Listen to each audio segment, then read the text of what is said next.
hello friends welcome back to my channel growth उत्साह सांग माने मु आज आपण मन पय एमिति गोटे भिडियो नै आसी जो भिडियो रे मु ओडिशा स्टेट स्कॉलरशिप पोर्टल ले थिबा एमिति गोटे स्कीम विषय डिस्कशन करबी जे आपण से स्कीम को अप्लाई करछन आपण को 100% स्कॉलरशिप मिल जिवो ठीक अछि आ ए स्कॉलरशिप रो अमाउंट मध्ये बहुत भलो अछि तो हेति पय आपण भिडियो को प्रथम शेष पर्यंत देखि नते आपण डिटेल्स जानि पारिबे ता गोटे कथा कहबाक चाहबी मु यदि आपण हम चैनल रे नवा अछंती हम चैनल को सब्सक्राइब करे सहित पाखर थे बेल आइकन को क्लिक करथन जादरा हम आस्तव प्रत्येक भागरे पहुंची पारिबो तो चलନ୍ତୁ भिडियो को स्टार्ट कर संग माने पोस्ट मैट्रिक स्कॉलरशिप विषय हम पूर्व आलोचना कर सारछंती ठीक है आपण अप्लाई जे अप्लाई करिना तो अप्लाई करिनंतु मु मते या पर गोटे वीडियो बनै सारछि ठीक अछि आपण दी वीडियो टी देखि नांती तो मु डिस्क्रिप्शन तार लिंक दे देबी आपण वीडियो टी देखि अप्लाई करिनियंतु ठीक अछि तो मु आज जो विषय जो स्कीम विषय कहबा को चाहूची स्कॉलरशिप विषय डिस्कशन करिया पई चाहूची से स्कॉलरशिप होची व्यासकवि फकीर मोहन भाषाप्रति ठीक अछि यदि ए स्कॉलरशिप आपण अप्लाई करछन ना आपण को 100% स्कॉलरशिप मिलिबो ठीक अछि और स्कॉलरशिप अमाउंट केते मिलिबो देखंतु एटी बेनिफिट से लेखा आइछि स्कॉलरशिप अमाउंट अछि यूजी मेरिट पई 20000 टंका पीजी मेरिट पई 30000 टंका और ये स्कॉलरशिप वर्ष रे थरे मिलिबो लेखाइ देखंतु वन टाइम टारगेट देखंतु लेखा आइछि नंबर ऑफ स्कॉलरशिप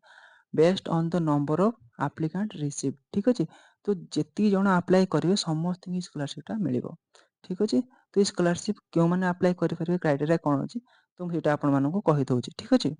तो देखिए तो एटी हमर एलिजिबिलिटी डिटेल्स आसी आइछि एलिजिबिलिटी डिटेल्स रे प्रथम देखंतु category general SC ST OBC SBC EBC रहिछि पाखापाखि सब कैटेगरी पिला माने आपण माने एटी आवेदन करि परिबे तापर क्लास कोर्सेस देखंतु +3 ओडिया ऑनर्स आ एमए ओडिया ऑनर्स ठीक अछि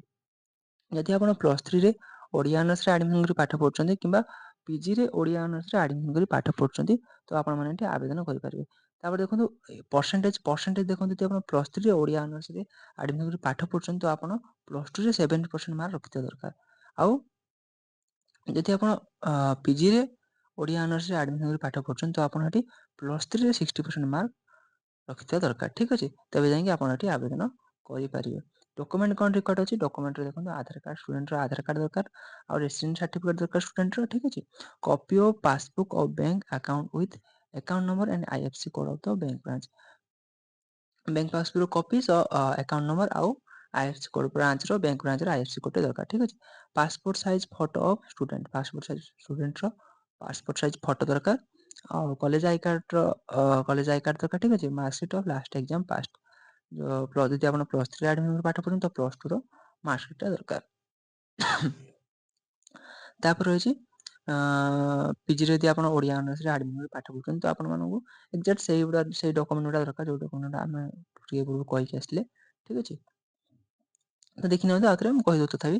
ଆଧାର କାର୍ଡ ଦରକାର ରେସିଡେନ୍ସ ସାର୍ଟିଫିକେଟ ଦରକାର copy of passbook bank passbook ଆଉ ଆକାଉଣ୍ଟ ନମ୍ବର ଆଉ ଆଇଏଫଏସସି କୋଡ ଦରକାର ଠିକ ଅଛି ତାପରେ ପାସପୋର୍ଟ ସାଇଜ ଫଟୋ ଦରକାର ଷ୍ଟୁଡେଣ୍ଟର ଆଇ କାର୍ଡ ଦରକାର ତାପରେ marksheet of last exam pass ମାନେ ଏଠି କୋଉ ମାର୍କସିଟ୍ ଦରକାର ନା +3 ର ମାର୍କସିଟ୍ ଟି ଦରକାର ଠିକ ଅଛି ତ ଏଇ ସ୍କଲାରସିପ୍ ଟା ଆପଣ ଯଦି କ୍ରାଇଟେରିଆ ମାନୁଛନ୍ତି ତ ଆପଣ ମାନେ ଏଠି ଆବେଦନ କରିନିଅନ୍ତୁ କାହିଁକି ନା ଆବେଦନ ଶେଷ ତାରିଖ ରହୁଛି ଜାନୁଆରୀ 5 ତାରିଖ ଠିକ ଅଛି ଦେଖିନିଅନ୍ତୁ ଜାନୁଆରୀ 5 ତାରିଖ ରହୁଛି ଆବେଦନ ଶେଷ ତାରିଖ ତ ଆପଣ ଯଦି ଆବେଦନ କରିନାହାନ୍ତି ତ ଆବେଦନ କରିନିଅନ୍ତୁ ତ ଏଠି ଦେଖନ୍ତୁ ସମସ୍ତେ ହିଁ ସ୍କଲାରସିପ୍ ରହୁଛି ଆଉ ସ୍କଲାରସିପ୍ ଏମାଉଣ୍ଟ ବି ବହୁତ ଭଲ ଅଛି ଆପଣମାନେ ଆବେଦନ କରିକି ୟାର ମଧ୍ୟ ଲାଭ ଉଠେଇ ପାରନ୍ତୁ ଠିକ ଅଛି ଯଦି ଭିଡିଓଟି ଭଲ ଲାଗିଛି